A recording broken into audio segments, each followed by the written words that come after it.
Good morning বন্ধুরা, কেমন আছো তোমরা সবাই? আশা করছি তোমরা সবাই খুব ভালো আছো। আমিও খুব খুব খুব ভালো আছি।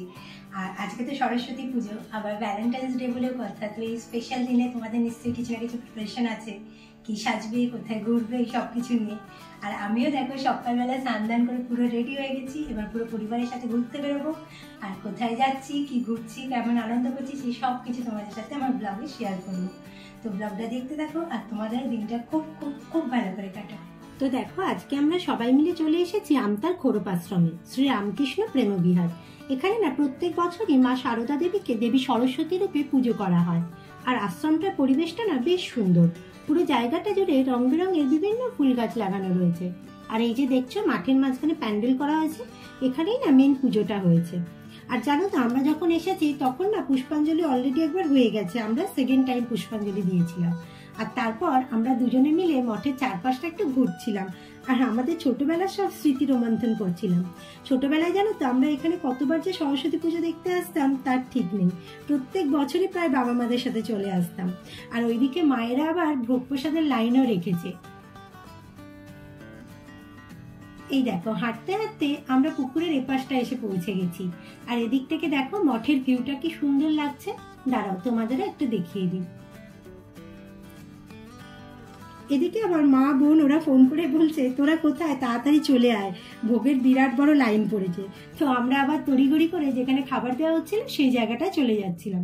দাঁড়াও জায়গাটা দেখাই। এই যে দেখছো, এই জায়গাটাতেই খাবার দেওয়া হচ্ছিল আর কি। তো ভোগ প্রসাদ ডিস্ট্রিবিউট হচ্ছিল। আর আমরা যখন গেছি তখন অলরেডি বোন, দাদা, বৌদি ওদের খাওয়া হয়ে গেছে। আর এবার আমি, মা আর প্রসেনজিৎ খাবো। আর দেখো, এখানে চেয়ার টেবিল করে না বেশ খাওয়ানোর অ্যারেঞ্জমেন্ট করা হয়েছিল। আর অনেকেই মাঠের মধ্যে বসে আনন্দ করে বেশ ভোগ খাচ্ছিল। তো এবার বৌদিদের বললাম, তোমরা আমাদের জন্য টেবিলটা একটু ধরে রাখো, আমরা আসছি খাবার দাবার নিয়ে। এই যে দেখো, মা আর প্রসেনজিৎ লাইনে দাঁড়িয়ে ভোগ নিচ্ছে আর আমি ভিডিওগ্রাফার পিছন থেকে ভিডিওগ্রাফি করে চলেছি। বেশ ভালো লাগে বলো এরকম ভাবে ভোগ খেতে। চারিদিকে কত মানুষের ভিড়, হইচই হচ্ছে, একটা জমজমাট পরিবেশ।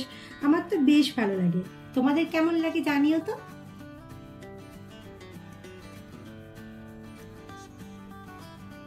আর জানো তো, ভোগে ছিল খিচুড়ি, তরকারি আর পায়েস।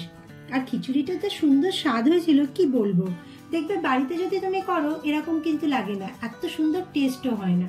আর এরপর খাওয়া দাওয়া সেরে আমরা এই পাশের যে গার্ডেনটা আছে এখানে চলে এলাম, সবাই মিলে বসে জমিয়ে আড্ডা দেবো বলে। আমাদের গল্পও কিন্তু বেশ জমে উঠেছিল। আর জানো তো, যখন আমরা পুনেতে দুজন মিলে থাকি তখন এই ফ্যামিলির সাথে কাটানো সময়গুলো, এই কোয়ালিটির টাইমগুলো আমরা খুব মিস করি। তবে হ্যাঁ, এখন এই আনন্দের মধ্যে একটা দুঃখ আছে যে জেঠু জেঠিমা, মানে আমার শ্বশুরমশাই শাশুড়ি মা আসতে পারেনি।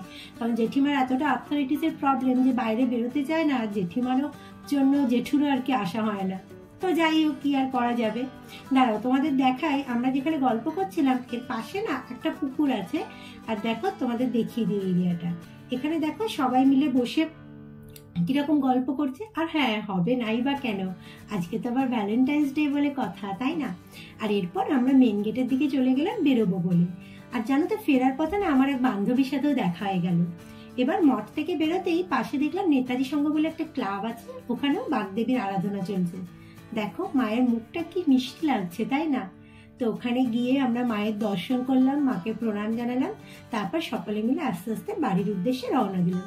তো পুরো দিনটাই আমাদের বেশ সুন্দর কাটলো।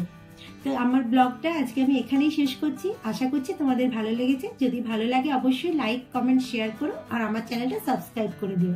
আবার নতুন একটা দিনে নতুন একটা ব্লগ নিয়ে তোমাদের সাথে দেখা হবে। খুব ভালো থেকো, সুস্থ থেকো আর অলওয়েজ পজিটিভ থেকো। টাটা।